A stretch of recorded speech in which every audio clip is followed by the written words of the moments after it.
దేవుని సన్నిధి నుండి పారిపోతున్న ఒక మనుష్యుడని వర్తమానంలోంచి మూలపాఠాన్ని మనం చూస్తూ ఉన్నాం. ఇది రెండో భాగం కనుక చక్కగా కొంచెం సేపు దేవుని మాటలు, దేవుని వాక్యం విందాం. వాక్యము దొరకని కాలం ఇదే. తూర్పు కొన నుండి పశ్చిమ కొనకి, సముద్రం ఆ కొన నుండి ఈ కొనకి తిరుగుతారు, కానీ దేవుని వాక్యం దొరకదని సెలవివ్వబడింది ప్రియులారా. మరి యూదులకు వాక్యం లేదు, వారి దగ్గర త్వరాను ఒక ధర్మశాస్త్రం ఉంది, దాంతో వారు పొద్దుపుచ్చుతూ ఉన్నారు. సంఘశాఖల దగ్గర వర్తమానం లేదు, వారు కూడా అలాగే పొద్దుపుచ్చుతూ ఉన్నారు. అది వాక్యం కాదు. చివరికి దేవుడు ఒక వధువులో తన వాక్యమును ఉంచారు. ఆ వాక్యము ఈ కాలం యొక్క ప్రత్యక్షతగా గుర్తించబడి అదే వాక్యము కొనసాగుతున్నది ప్రియులారా. మన ప్రభు త్వరగా రాబోతున్న దినమును మనం జీవిస్తున్నాం కనుక లేఖనములన్నీ సక్రమంగా నెరవేరిపోతున్నాయి కనుక త్వరగా రాకడ జరుగుతున్నది కనుక మనము చక్కగా చూద్దాం. కనుక ప్రియులారా, మొదటి ఆదాము పడిపోయిన వాడిగా గుర్తించబడ్డాడు.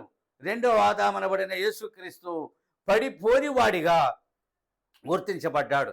అలాగే మొదటి అవ్వ పడిపోయిన రీతిగా రెండో అవ్వ పడిపోదు అని చెప్పి ఆ వర్తమానం ద్వారా ఆమె పడిపోని అవ్వను ప్రభుని యేసు మరి దినమున కలిగి ఉన్నాడు. హల్లెలూయా.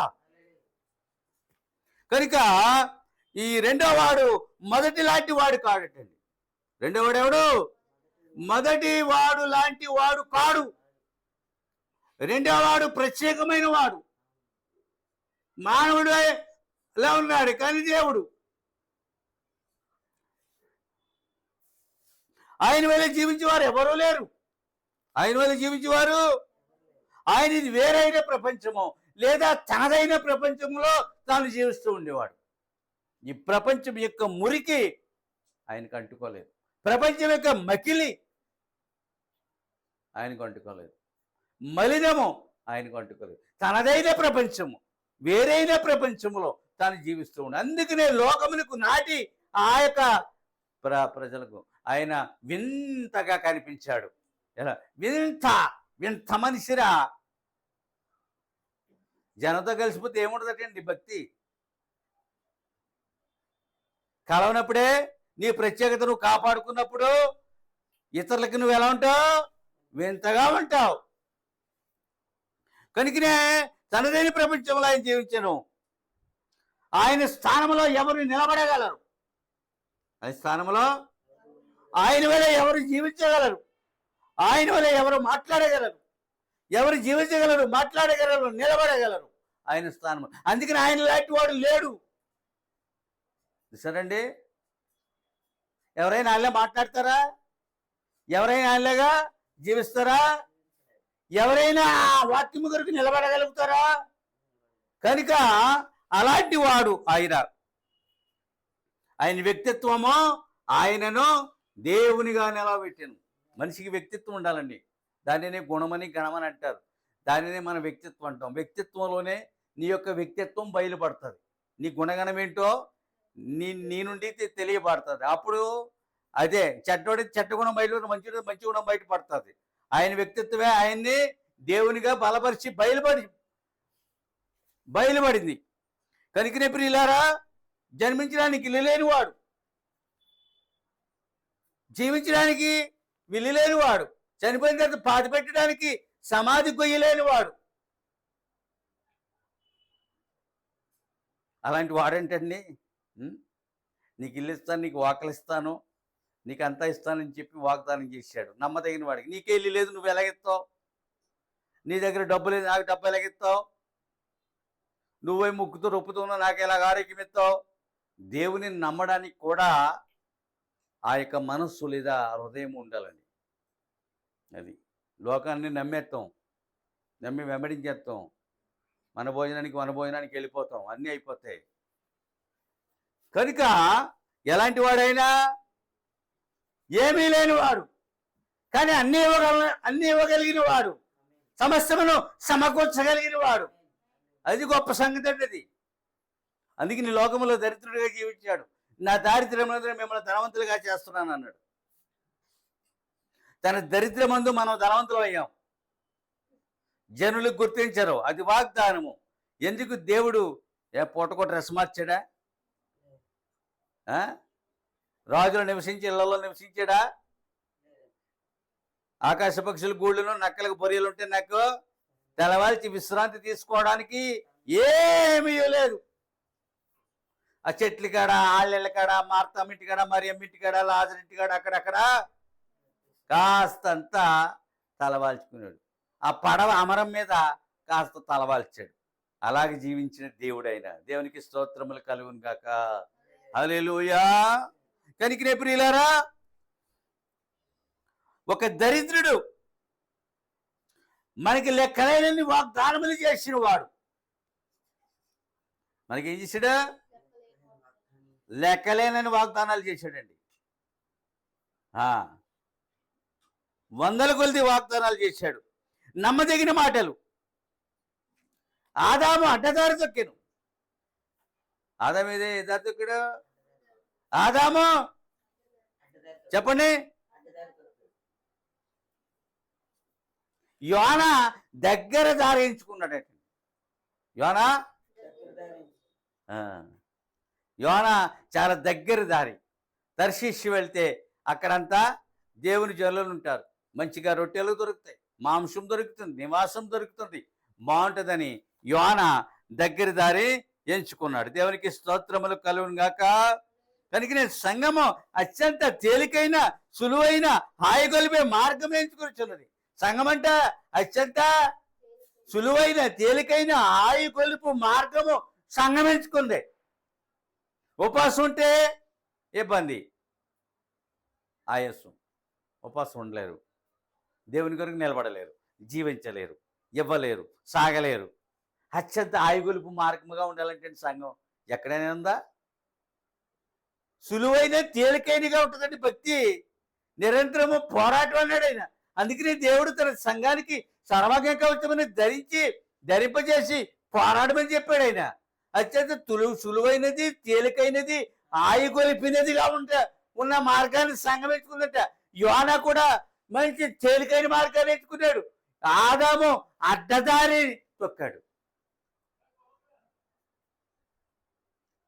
ఎక్కడికక్కడ దేవుడు సరి చేసుకుంటూ వచ్చాడు. ఆదామవ్వలు రక్షించబడలేదని మనం చెప్పజాలము. యోనా రక్షించబడలేదని మనము హల్లెలూయా. ఎన్నుకోబడిన వారిని ఆయన సరిచేసి నిలబెట్టగలిగిన సామర్థ్యము కలిగిన వాడిగా ఉన్నాడు. హల్లెలూయా. కనుక ప్రియులారా, కనుక ఆయన అన్యుల నుండి ఒక పెండ్లి కుమార్తెని ఎన్నుకున్నాను. ఎవరి నుండి? నినివే పట్టణం అన్యుల పట్టణం. అది నినివేకి ఒక దేవుడు, చేపదేవుడు ఉన్నాడు. వారు చేపను ఆరాధిస్తారు. వారు బాగా దేవుని ఎదుట బొత్తిగా చెడిపోయారు. యోనా నీవు పట్టణానికి వెళ్ళమని చెప్పాడు. కానీ దేవుడు ఆ అన్యుల్లోంచి ఒక వధువుని ఎన్నుకున్నాడని నాకు అర్థమైంది. మరి ఏ పట్టణం అది? అన్యుల పట్టణం. ఏ పట్టణం అది? మనం ఎవరమో, మనలోంటి ఎవరిని ఎన్నుకున్నాడో. అందువలన దేవుడు ప్రేమించి ఆ పట్టణానికి తన ప్రవక్తని పంపుచున్నాడు. కానీ ప్రవక్త వక్ర మార్గం బట్టి తేలికైన మార్గంలోకి వెళ్ళిపోతూ ఉన్నాడు. నేను ఆశ్చర్యపోతానండి. దేవుడిని ఎక్కడికి వెళ్ళమంటే అక్కడికి వెళ్ళాలి. అవునా? దేవుడు ఎక్కడికి వెళ్ళమంటే ఖచ్చితంగా దేవుడు అక్కడ ఉంటాడు. అది అసలు సంగతి. నేను ఎడారికి వెళ్ళమంటే ఎడారికి వెళ్ళాలి, అరణ్యానికి వెళ్ళమంటే అరణ్యానికి వెళ్ళాలి. అది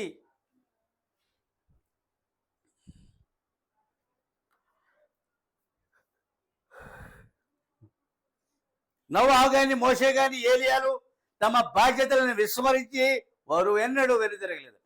ఎవరో? నోవహు, మోషే, ఏలియాలు తమ బాధ్యతలను విస్మరించి ఎన్నడూ వెనుకకు తిరగలేదు. అది బాధ్యత అప్పగిస్తే వాళ్ళు ఏం చేశారు? దాని మీద నిలబడ్డారు, దాని కొరకే జీవించారు. అప్పగించిన బాధ్యతను నిర్వహించి ఏమయ్యారు? ఒకరు ఆరోహణం అయ్యారు. మోషే ఒకరేమో దేవదూతల చేత సమాధి చేయబడ్డారు, ఒకరేమో దేవుని చేత ఆరోహణ చేయబడ్డారు, మరొక రీతిగా ఇలాగా చెప్పబడతారు. వారి బాధ్యతలు విస్మరించలేదటండి. ఒక పని దేవుడు అప్పగించినప్పుడు ఆ పనిలో నమ్మకం కలిగి ఆ పని మీద నిలబడి ఆ పనిని తుదముట్టించినప్పుడే దేవుడు ఆ వ్యక్తిని మెచ్చుకుంటాడు. జనులకి దేవుడు లేడు. మమ్మదీలు పరలోకం బొమ్మే చూపిస్తారు, మేఘాలు అయ్యింది. అలా ఉంటుందండి. అంగిలు కూడా బొమ్మలే చూపిస్తారు. అవి చూస్తే నీకు ఎలా కలిసి భ్రమలో ఉంటావు అంతేనా? అవి ఎలా ఉన్నాయా? కళ్ళు తెరిచి చూస్తే ఎలా కనపడుతున్నాయి. అలాంటి దాంట్లో ఉంటావని చెప్పి భ్రమపరుస్తుంది. పరలోకాన్ని ఎవడు చిత్రీకరించలేడు. చెప్పుకోవడమే, మాట్లాడుకోవడమే. ఓ బొమ్మ రూపంలో దాన్ని నువ్వు చిత్రీకరించలేవు. దేవునికి స్తోత్రములు కలుగునుగాక. హల్లెలూయా. కనుక ప్రియులారా, నోవహు ఒక శాస్త్రీయ యుగంలో జీవించాను. ఎలాంటి యుగంలో జీవించాడు? నోవహు ఒక శాస్త్రీయ యుగములో నాటి లోకమును అతడు ఎదుర్కొనేను. ఇది ఒక శాస్త్రీయ యుగము. ఈ టెక్నాలజీ అంతా ఏంటండి? నా బాల్యంలో ఒక ఫోన్ కాల్ బుక్ చేయాలంటే ట్రంక్ బుకింగ్ అనేవారు. ఏం బుకింగ్? ఒక కాల్ హైదరాబాద్కి రావాలంటే టెంకలు పారేసేవారు, దాన్ని ట్రంక్ బుకింగ్ అనేవారు. ఆ బుక్ అయితే లేకపోతే లేదు. ఇప్పుడు టెలిఫోన్ ఉన్న కాడ నుంచి దాన్ని ఎక్స్చేంజ్కి వెళ్ళేది, ఎక్స్చేంజ్ నుంచి లైన్స్ లేవనేవారు. ఏం లేవు? లైన్స్ ఖాళీ లేవనేవారు.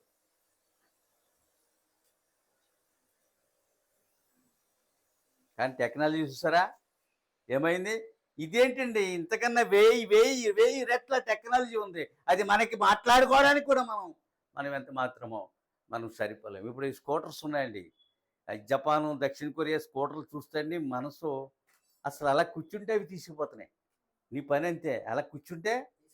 ఇలాంటి పిల్లలు ఆ స్టీరింగ్ పట్టుకుని డ్రైవ్ చేయొచ్చు. నేను అవే చూశాను మొన్న.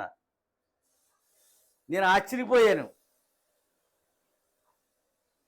3 వీలర్స్ ఉన్నాయి, టెక్నాలజీ, శబ్దాలు చేయబట్ట, స్టోరేజీ, ఇద్దరు కూర్చోవచ్చు, ఒకరు నడపచ్చు. 5 చక్రాలు చూపి ఉంది, 5 చక్రాలు. దానికి స్టీరింగ్ ఇచ్చాడు. నా 5గురు ప్రయాణించవచ్చు. ఒక డ్రోన్ ట్రై చేశారు. అది ఒక సింగిల్ సీటర్ డ్రోన్. అది మనిషి అందులో కూర్చొని నువ్వు చిన్న మోటార్ సైకిల్ వేసుకెళ్ళినట్టుగా అలాగే ఆకాశంలో ఎగిరి వెళ్ళిపోవచ్చు. 50 కిలోలు బరువు మోయిస్తున్నారు ఇప్పుడున్న డ్రోన్ చేత. రానున్న దినాల్లో అది ఒక మనిషిని తీసుకెళ్ళిపోతుంది. ఏంటంటే ఒక శాస్త్రీయ యుగము. నోవహు ఇలాంటి యుగములోనే జీవించాడు. మనము కూడా నోవహు యుగం లాంటి యుగంలోనే జీవిస్తూ ఉన్నాం. నోవహు నాటి లోకమును ఎదుర్కొన్నాడు. కనుక సంఘము నేటి లోకమును ఎదుర్కొనాలి అని రాబోతున్న వర్తమానం ఉన్నది మనకి. పేతురు చెప్పగలిగాడు, పంచభూతములు మహావేంద్రంతో లయమైపోతాయి. ఎలాగా? మహావేంద్రం అంటే ఏంటి? శబ్దానికి 100 రెట్లు శబ్దము. శబ్దానికి దానిని మహావేంద్రం, హయ్యర్ ట్రమండస్. దాన్ని ఏమంటారు? మహావేంద్రం. మిక్కుటమైన మహావేంద్రంతో ఏయి పంచిపోతారు. ఆయన రాకడ అయిన తర్వాత ఎలా ఉంటుందండి? మహావేంద్రంతో ఏమవుతాయి? నింగి, నేల, నిప్పు, నీరు, వాయువు అంతా లయమైపోతాయి. Here know whether. ఇక్కడ వాతావరణం ఉండదు. మనుషుడు వాతావరణంలోనే బ్రతకగలుగుతాడు, ప్రాణులైనా మనుషులైనా. అర్థమవుతుందా? మరి ఇంకా ఇది లయం అవ్వలేదు, రాకడ ఇంకా రాలేదు, పేతురు చేసిన వాగ్దానం నెరవేరలేదు. మరి మనం ఇంకా రాకడికి చూస్తున్నప్పుడు ఈ లేఖనం అప్పుడు నెరవేరుతుంది. ఏమన్నాడు? ఈ దినం ఈ లేఖనం నెరవేరింది అన్నాడు. ఆయన ఏమన్నాడు? ఈ దినమో. ఆయన ఇంకా పాత నిబంధన త్వరలోంచి మాటలు మాట్లాడుతున్నారు. ఆయన పాత నిబంధన ధర్మశాస్త్రంలోంచి ఆ లేఖనం నెరవేర్చి చూపిస్తున్నాడు ఆయన. దేవునికి స్తోత్రములు కలుగునుగాక. హల్లెలూయా. కనుకనే యోనా ఏమయ్యాడు? పారిపోయాడు. యోనా ఏమయ్యాడు? లోకముతో కలిసిపోవటం సులభము. లోకముతో కలిసిపోవటం సులువు, ప్రవాహంలో కొట్టుకుపోవటం సులువు. కానీ నీ పడవని ఎదురీత ఈదించడమే కష్టం. ఎదురీతకి ఏమైనా తెట్లు బలంగా అయ్యాలి. పడవ ఎదురెళ్తుంది. కనుక లోకముతో కలిసిపోవట సులువు, అందరం లోకంలోంచి వచ్చాం. నాలాంటి వాడు లోకమును అనుభవించి వచ్చాడు. కొందరు లోకమును అనుభవించి రాకపోయినా లోకములోంచి వస్తారు. ఎందుకంటే లోకం అలాంటిది. లోకం అనగా ఎవరు? దేశం అంటే మట్టి కాదు, దేశం అంటే మనుషులు రకరకాల మనుషులు, రకరకాల పద్ధతులు, రకరకాల ఆరాధనలు, రకరకాల వ్యవహారములు ఇవన్నీ కూడా. కనుకనే దేవుడు ఒక వాక్యం ఇచ్చి, ఒక ప్రత్యేకతనిచ్చి, ఒక వర్తమానం ఇచ్చి, లేకపోతే ఒక ప్రవక్తనిచ్చి నిన్ను నీవు ఈ రీతిగా ప్రత్యేకించుకునుమో, నీ ప్రత్యేకత నీవు కాపాడుకునుమో. You should separate from the all unbelievers. నిజమా? ప్రత్యేకించుకున్న మూలంగానే కదా ఎలా ఉంటా. కనుకనే ప్రియులారా, నోవాహు తన కాలమునకు విరోధముగా మాట్లాడాను. నోవాహు తన కాలమునకు విరోధముగా మాట్లాడాడు. అవును, వాళ్ళ పనులు, వారి పూజలు, వారి ఆరాధనలు, వారి భక్తి, వారి పద్ధతులు, వారి ఆచారములు, వారి వ్యవహారములు అంత దైవ విరోధమైనది. కనుక నాటి లోకమునకు నోవాహు విరోధముగా మాట్లాడాడు. ఎవరు ఏమి చేయలేకపోయారు అతన్ని. ఎందుకంటే దేవుడు నోవాహుకు తోడై ఉన్నాడు. అందుకని ఈ దినము సంగమను, ఈ జీవం గల దేవుని సంగమను కూడా ఎవడు ఏమి చేయజాలడు. అంతే. ఎందుకంటే దేవుడు తోడైన ఏ వ్యక్తిని కూడా ఏమి చేయజాలరు. కనుక నోవాహు తన కాలమునకు విరోధముగా మాట్లాడు. ఆయన రాబోతున్నాడు, ఈ లోకం నశిస్తుంది అని ఎంతో మందితో చెప్పాను నేను. ఏలే తన కాలంలో పేరు సంపాదించుకోనలేదు. రాజు రాణితో కొమ్మక్కైతే అతడికి చక్కని జోడుగురముల రథము, వెనక ముందు ఎస్కాట్తో కూడిన రథాలు వచ్చినాడు. తన కాలంతో ఆయన రాజు రాణితో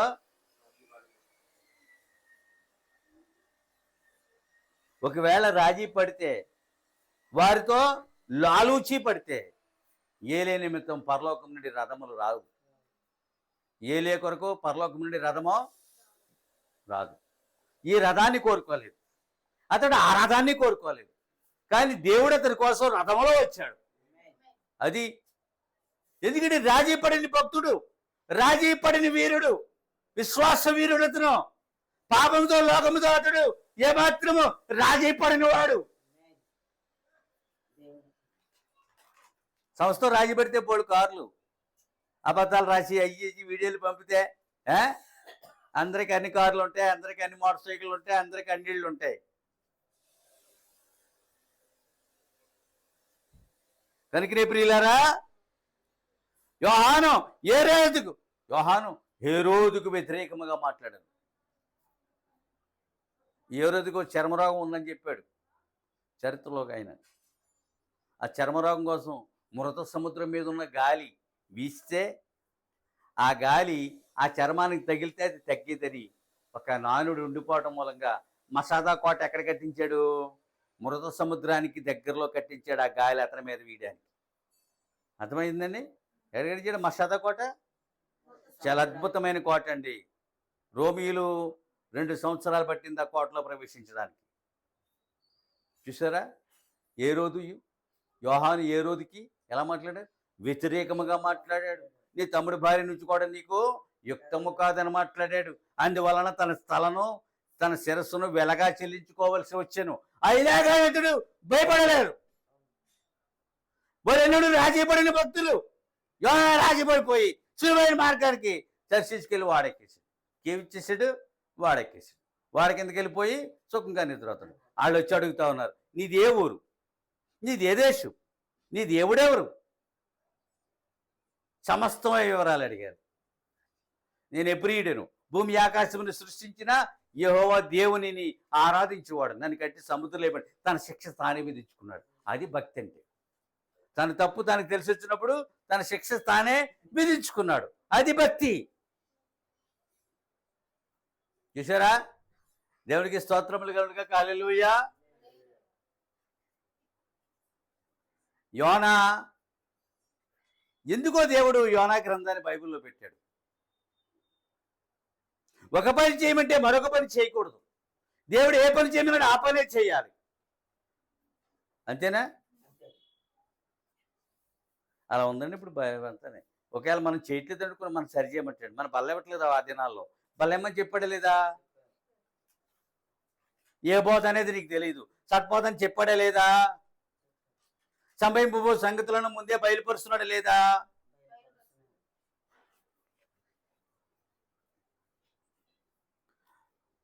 వరెన్నడు దైవ బాధ్యతల నుండి పారిపోలేదు. ఏలి పారిపోయాడా? యోహాను పారిపోయాడా? ఎవరు కూడా దేవుడు అప్పగించిన బాధ్యతల నుండి వారు పారిపోలేదు. ఎందుకంటే వారు ఎదురెళ్ళారు. దానియేలు ఎదురెళ్ళాడు, బోనికి గుండానికి ఎదురెళ్ళారు వాళ్ళు. మేము దానిని మొక్కము, మేము దానినే జీవితంలో ఎప్పుడైనా ఎదురైతే మీకు ఇదే చెప్తున్నాను. ప్రాణం పోవడం పెద్ద విశేషమైనది ఏమన్నా ప్రాణం పెద్ద ఏం కాదు. లోపల ఉన్న ఆత్మ మాత్రం విలువైనది. దాని రక్షణ చాలా విలువైనది. కొన్ని కోట్ల యుగములు యేసు క్రీస్తుతో పాటు జీవించే అవకాశము దేవుడు మానవ జాతికి అనుగ్రహించారు. కనుక దాని యొక్క రక్షణ, దాని యొక్క విలువ అర్థం చేసుకున్నవాడు తుచ్చ జీవితం 80, 90, 100 అంతకు మించి ఇది ఉండదు.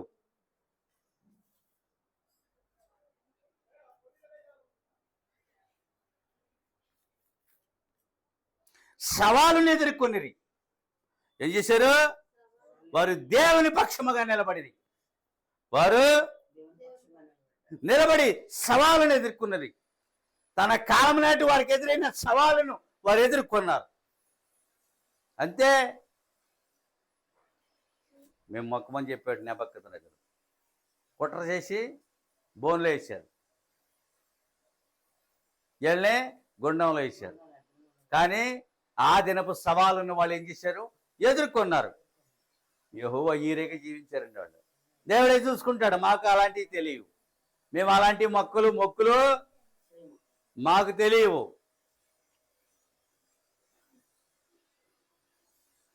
జనుల మధ్య 2 ఆత్మలు పనిచేస్తున్నవి. అవి ఎల్లప్పుడూ పనిచేస్తున్నవి. ఏదైతే తోట నుండి రాకడి వరకు జనుల మధ్య 2 ఆత్మలు పనిచేయను.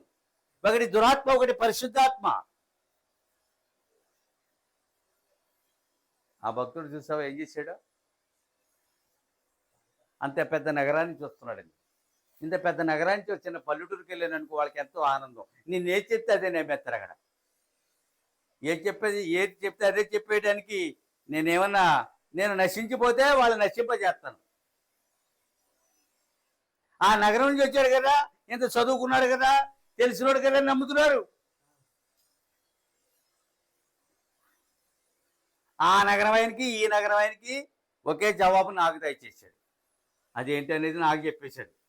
దేవుని స్తోత్రములు కలుగును గాక. హల్లెలూయా. ప్రతి సంఘము తర్షీషుకి వెళ్ళుచున్నది. ప్రతి సంఘం ఎక్కడికి వెళ్తుంది? తర్షీషుకి వెళ్తుందటండి.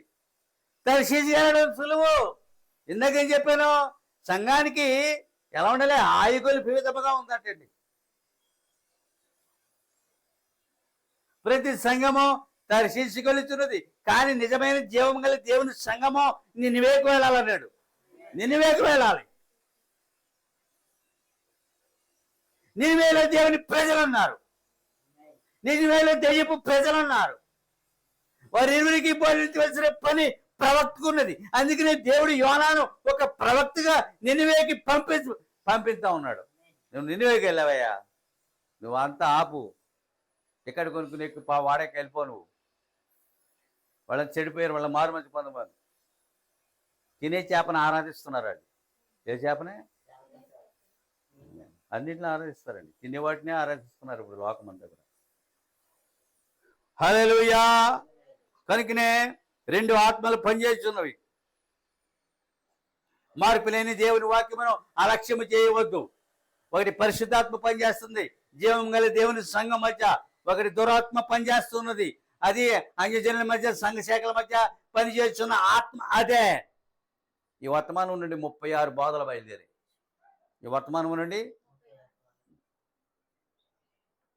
36 బోధలు లెక్క పెట్టారు ఇప్పటి వరకు. ఇంకా ఎన్ని వస్తాయో తెలియదు. ఇప్పుడు వీళ్ళది కూడా ఇందులో పెట్టారు. వీళ్ళది కూడా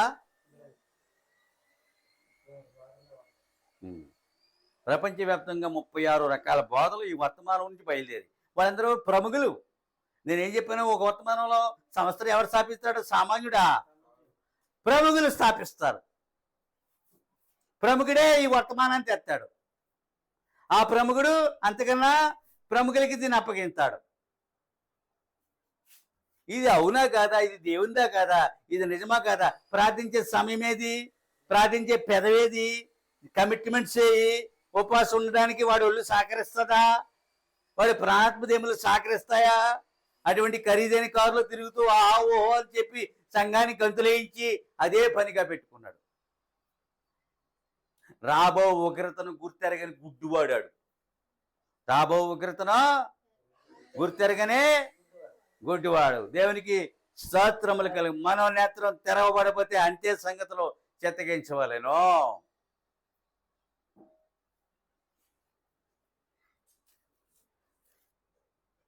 అందుకనే దెయ్యానికి శక్తి లేదనో, మమ్మల్ని ఏం చేస్తాడు ఆడనో చెప్పి ఆరాధన మాని, ప్రార్థన మాని, దశమాగం మాని, బల మాని, ఎలాగ ఈడ్చేస్తాడో, ఎంత దూరం విడిచిపోతాడో తెలుసా? అందుకని జనులకి తమ పెట్టిన పేరు మర్చిపోయారు, తమ సంఘాలను మర్చిపోయారు, తమ దేవుని మర్చిపోయారు. చివరి వరకు ఎక్కడికి వెళ్ళరు, అలాగే ఉండిపోయి అలాగే వెళ్తారు. దేవుడు అంటే ఇక ఆ దేవుని తిరిగి సంఘానికి కూడా రప్పించలేనంత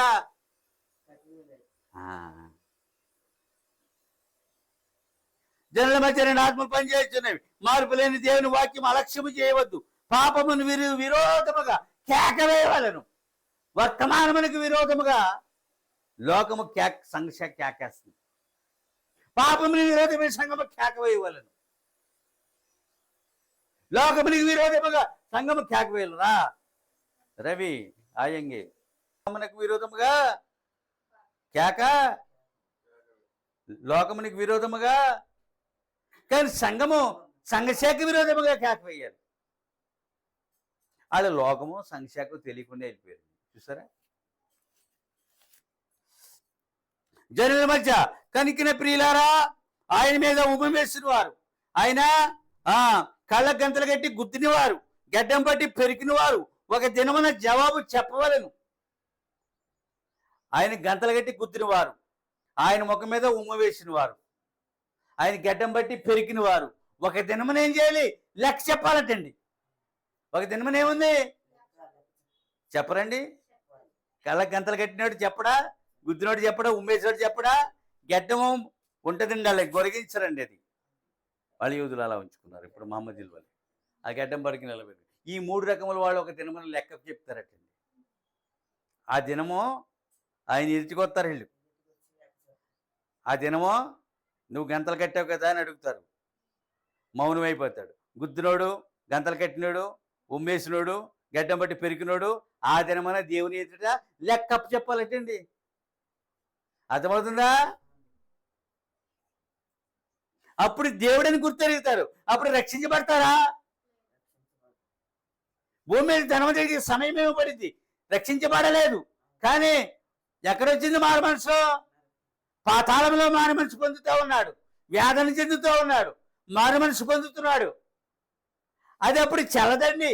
ప్రాణము భూమి మీద ఉండగానే, మనుషుడు ఈ భూమి మీద జీవిస్తుండగానే ఒక వ్యక్తి మార్పు చెందాలి, మారు మనసు పొందాలి. మామూలు మానవుడానికి ఉన్నారు వాళ్ళు. అందుకనే అన్ని రీతిలుగా ఆయనతో శరీరముతో ఆడుకున్నారు వాళ్ళు. దేవునికి స్తోత్రములు కలుగును గాక.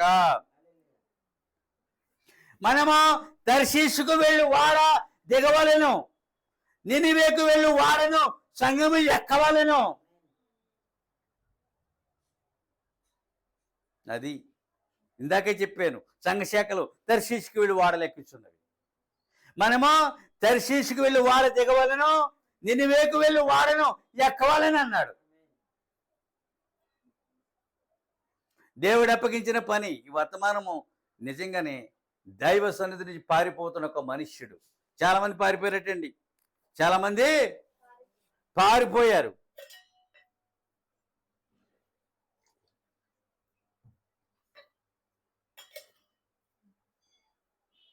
అలాగే పారిపోయారు మనోళ్ళ సంఘం కూడా అలాగే పారిపోయింది. ఒక దెబ్బ తగిలినప్పుడు అలాగే మళ్ళీ కోలుకోవడానికి టైం పడుతుంది. ఇక్కడ ఉన్నారా? రండి అయ్య బాబు, లోపల కూర్చోండి. మీరు ఎప్పుడు వచ్చారో చూడలేదు నేను. దిగవలెను, నినివేకు వెళ్ళుచున్న వాడు ఎక్కవలెను. అర్థమవుతుందా? సంఘము నినివేకు వెళ్ళి వాడు ఎక్కవలెను. అందుకనే సంఘము లోకమునికి వ్యతిరేకముగా పోరాడవలెను.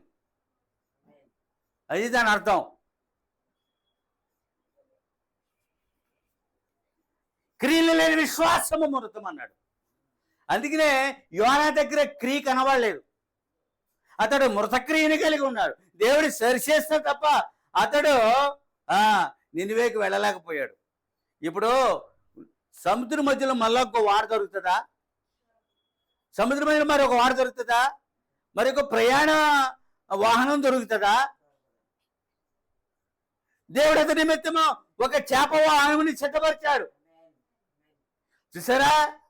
ఎప్పుడైతే పడవేయబడ్డాడో అతన్ని ఒక పెద్ద తిమింగలం మింగివేసి నినివే ఓటిని కక్కివేసినట్లుగా ఆ లేఖనంలో మనం చూస్తూ ఉంటాం. అర్థమైనా?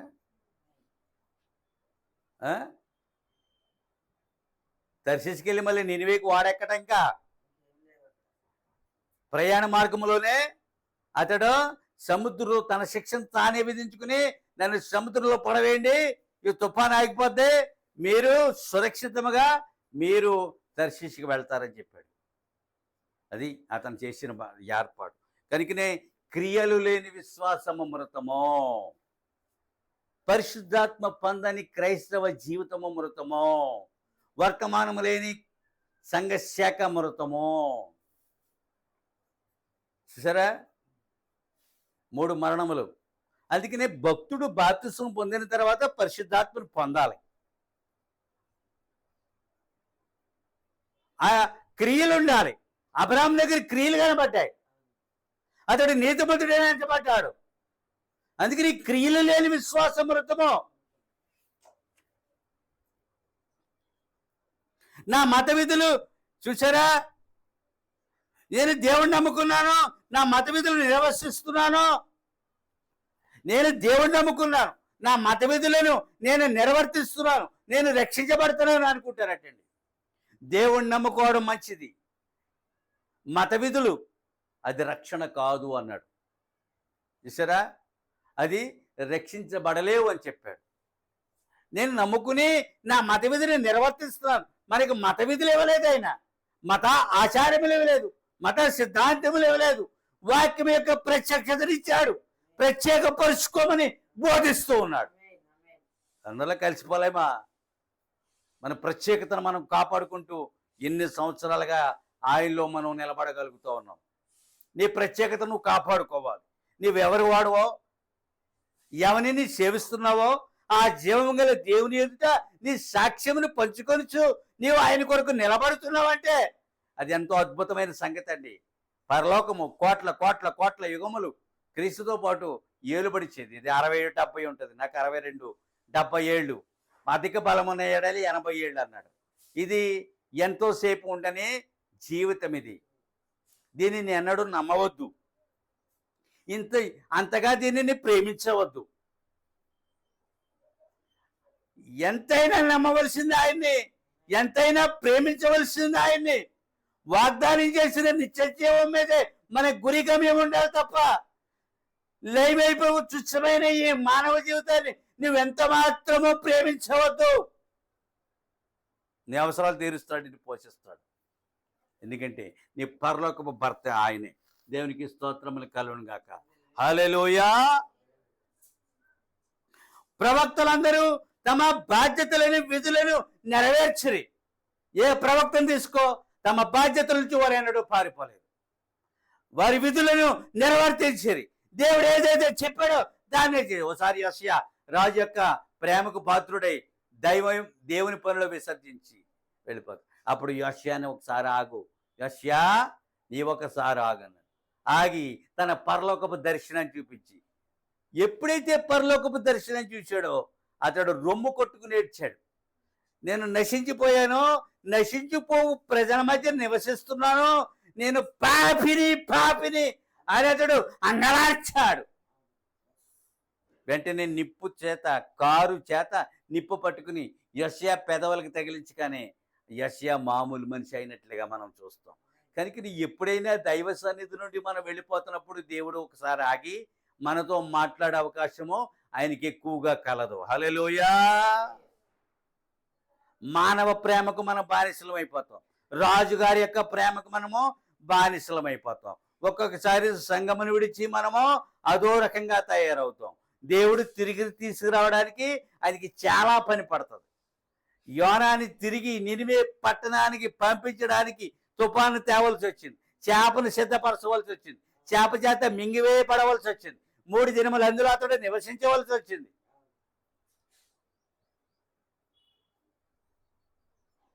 అదే నేరుగా నినివేకి వెళ్ళిపోతే ఇంత కథ ఈ గ్రంథము మన నిమిత్తము దేవుడు రాయించవలసిన పని లేదు. కానీ యోనా జీవితం మనకేదో బోధిస్తుంది. యోనా జీవితం మనకేదో నేర్పిస్తూ ఉంది. యోనా జీవితం మనకేదో తెలియజేస్తా ఉంది. హల్లెలూయా.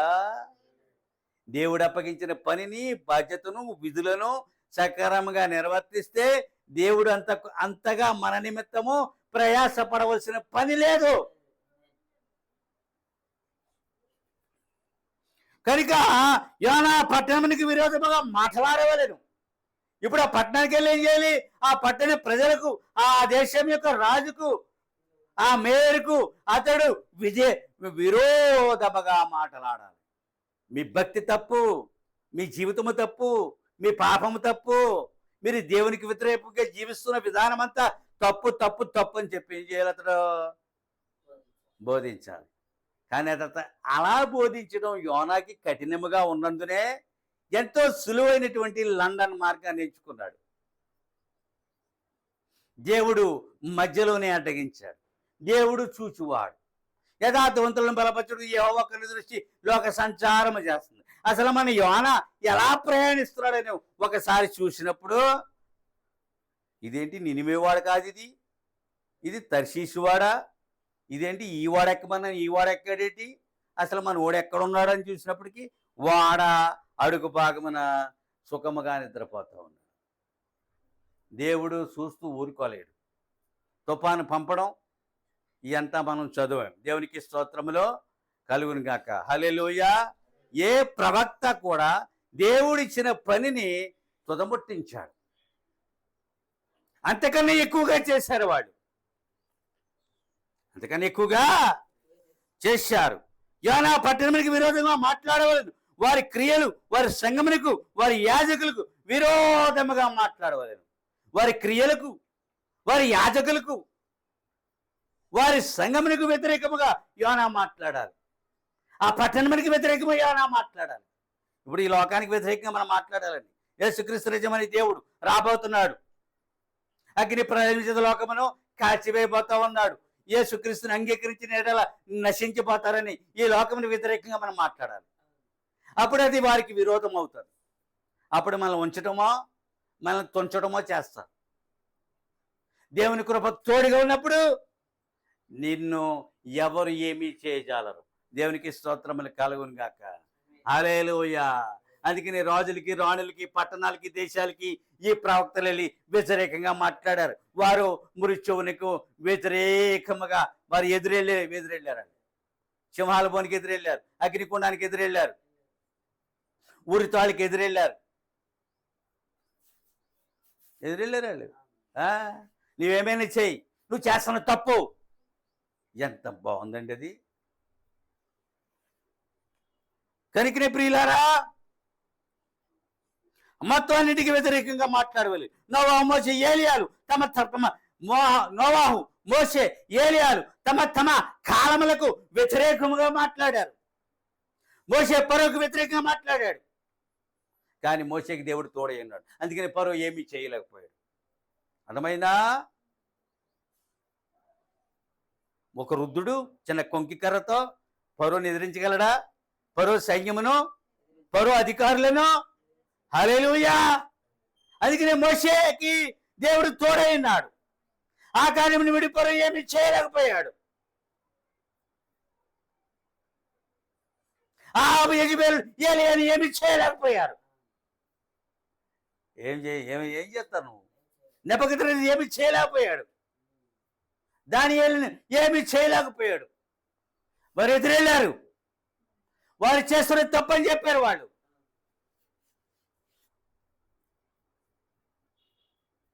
దైవ బాధ్యతల నుండి పారిపోలేదు. దేవుడు వారికి అప్పగించిన దైవ బాధ్యతల నుండి వారు ఎన్నడూ పారిపోలేదు.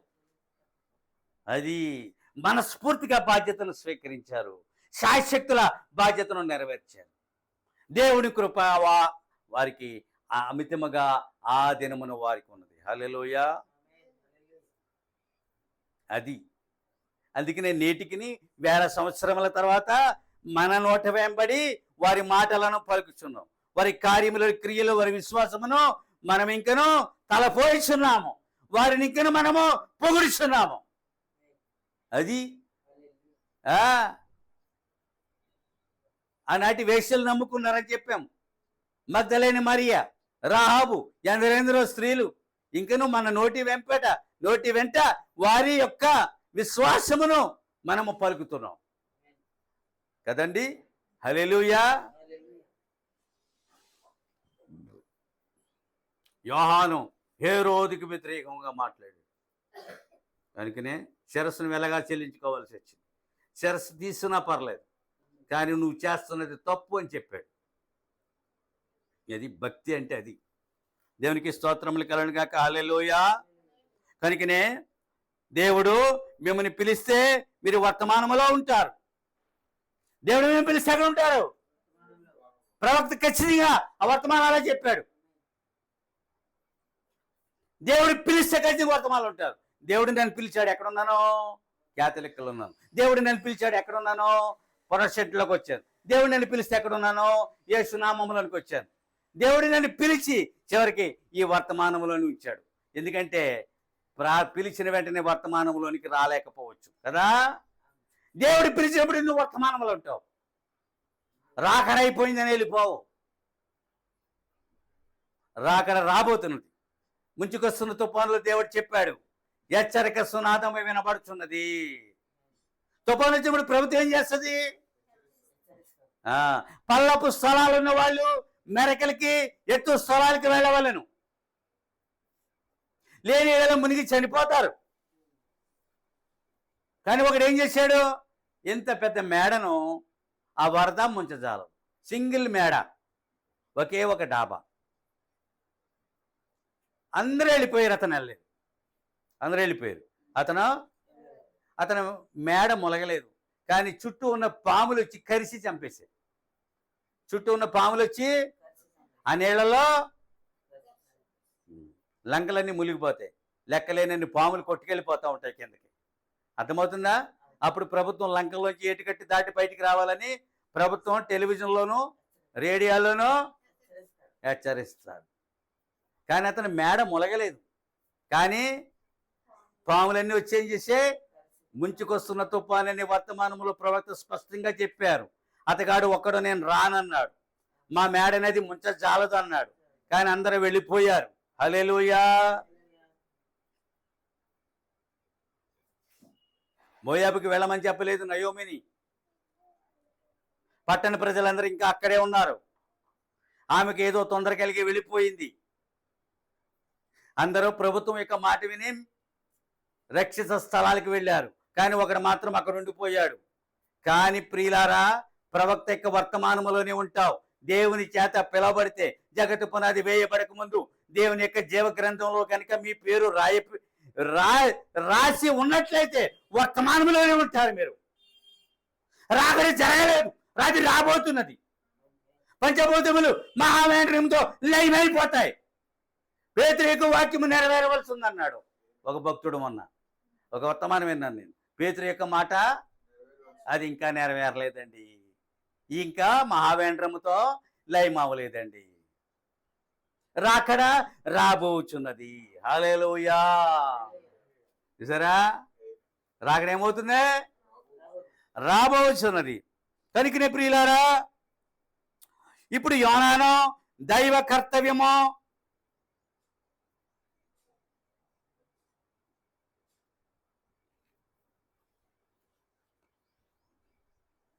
యోనాను దైవ కర్తవ్యము దూరపరచలేకపోయినది అన్నాడు. యోనాను దైవ కర్తవ్యము, దేవుని కర్తవ్యం నెరవేర్చడానికి యోనాను అనుకున్నప్పుడు దానికి దూరంగా వెళ్ళే హక్కు, బలము, శక్తి యోనాకు లేదు. నువ్వు ఎంతటి వాడవైనా లోబడవలసిందే. ఎంతటి వాడవైనా దైవ కర్తవ్యానికి యోనా దూరం కాలేకపోయాడు. దేవుడు తలంచిందే జరిగింది, దేవుడు కోరుకున్నదే జరిగింది. నేను కూడా దూరం కాలేకపోయాను. మొదటి ప్రార్థన ఏంటి తెలిసినది? నేటికి జ్ఞాపకం ఉంది. నేను రాలేను, నేను ఈ భక్తి చేయలేను, ఆ బైబిల్ నేను చదవలేను. నా మొదటి ప్రార్థన అలా ఉండేది, అలా ఉంది. తెల్లవారుజాము చేసిన ప్రార్థన. అర్థమవుతుందా? హల్లెలూయా. ఒక వ్యక్తి ఎన్నుకున్నప్పుడు దేవుని యొక్క గురి నుండి తప్పించుకొనలేడు. హల్లెలూయా. కనుకనే ప్రియులారా, ఈ సావాసములన్నీ తర్షీషునకు పోవచ్చున్నవి. ఈ సావాసాలు, ఈ సంస్థలు, ఈ శాఖలన్నీ ఎక్కడికి పోయి తర్షీషుకి వెళ్తున్నాయి. అంతే మరి, తర్షీషుకి వెళ్తున్నాయి. పోయి మాట్లాడు.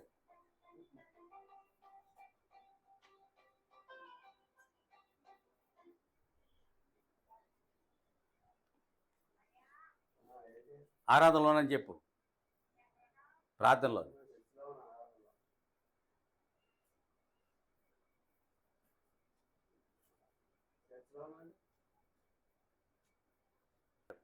ఆయన వడలో ఉండేను, ఆయన తిమింగలం లేక కడుపులో ఉన్నాడటండి. ఎవరు? తుఫాన్లో ఉన్నాడు, వడలో, తిమింగలం లేక కడుపులో. యోనా సురక్షితంగా ఉంటాడు. యోనా ఎలా ఉంటాడు? సురక్షితంగా ఉన్నాడు. యోనా చేప గర్భం నుండి ప్రార్థన చేస్తున్నాడు. ఏవో నన్ను చుట్టుకున్నవి, నేను చూడలేక ఉన్నాను అని చేప గర్భంలో ఉండి కూడా దేవునికి ప్రార్థన చేస్తున్నాడు. చూసారా? ఆ తిమింగలం అండి 16 మంది మింగినంత నోరుంటుందటండి. తిమింగలానికి ఎంత నోరు ఉంటుంది? 16 మందిని కట్టగట్టి తిమింగలం యొక్క నోట్లో పెడితే మింగేద్దటండి. తిమింగలం యొక్క కడుపులో ఒక్కడే ఉన్నాడు. తిమింగలం యొక్క కడుపులో యోనా అరిగిపోలేదు, యోనా జీర్ణం కాలేదు. యోనాని తిమింగలం ఆరగించుకోలేదు, ఎందుకంటే తిమింగలానికి ఆజ్ఞాపించాడు. తిమింగలానికి నినివే పట్టణం ఎక్కడుందో తెలుసు, సరిగ్గా నినివే తీసుకెళ్ళిపోతుంది అది. తిమింగలానికి నినివే పట్టణం ఎక్కడుందో.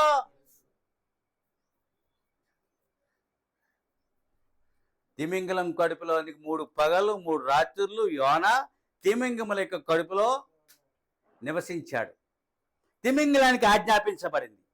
నినివే పట్టణం ఎక్కడుందో తిమింగలానికి తెలుసు. అర్థమైందా? దేవుని స్తోత్రము కలుగునుగాక. హల్లెలూయా. ఆయన తుఫానులో ఉన్నాడు, వాడలో ఉన్నాడు, చేప యొక్క తిమింగలం యొక్క కడుపులో ఉన్నాడు. ఆయన సర్వంతర్యామి, ఎక్కడైనా ఉండగలడు. అది హల్లెలూయా. కనుక ప్రియులారా,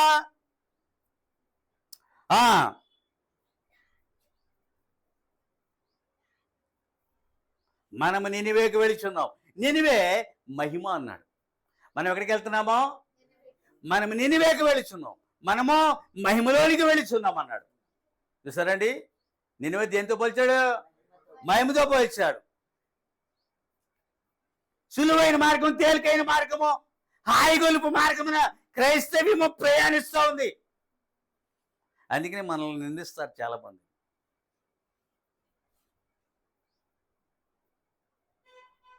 తాను ఏర్పరచుకున్న ప్రవక్త ద్వారా వర్తమానం పంపిడు.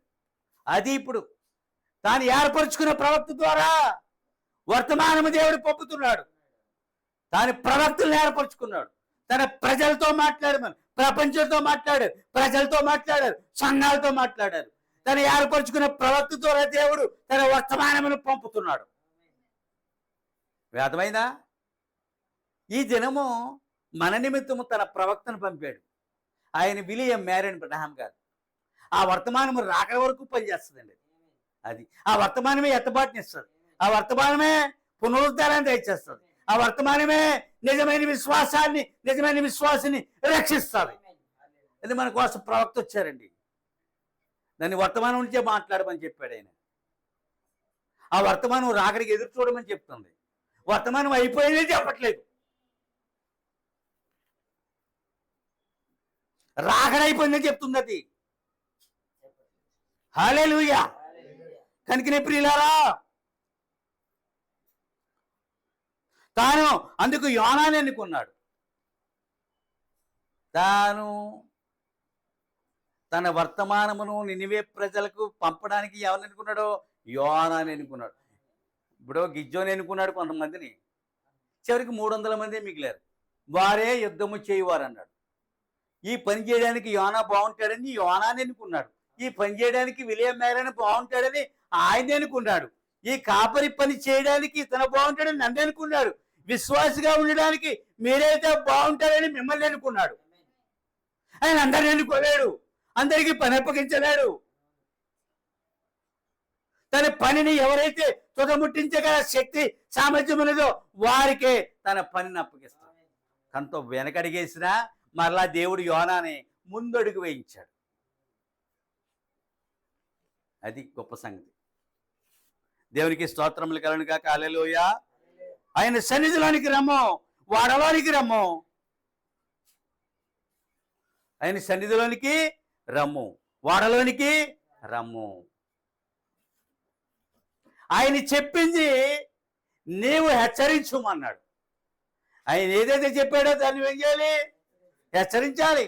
సంఘానికి వాక్యం ఇవ్వాలి, లోకానికి సువార్తనివ్వాలి, సంఘశాఖానికి వర్తమానం ప్రవక్త గురించి చెప్పాలి. ఆయన సన్నిధిలోనికి రమ్ము, వాడలోనికి రమ్ము, వర్తమానముతో హెచ్చరించుము అన్నాడు. దేవునికి స్తోత్రములు కలుగును. హల్లెలూయా. క్రైస్తవం ఏంటి తేలికండి, పరలోకం అంటే తేలికండి. ఎంత తేలికండి. సుఖంగా జీవించడానికి ఎన్నుకున్నాడని అనుకుంటారు జనులు. అనుదినము ఒక పోరాటము, ప్రతిదినము పోరాడి గెలవలసిందే. నీ ఆత్మ సంబంధమైన ఆయుధములు ధరించవలసిందే. దెయ్యమునికి వ్యతిరేకంగా, లోకమునికి వ్యతిరేకంగా నీవు నిలబడవలసిందే. దేవుడి వాక్యముని దీవించునుగాక. లేచి నిలబడదాం.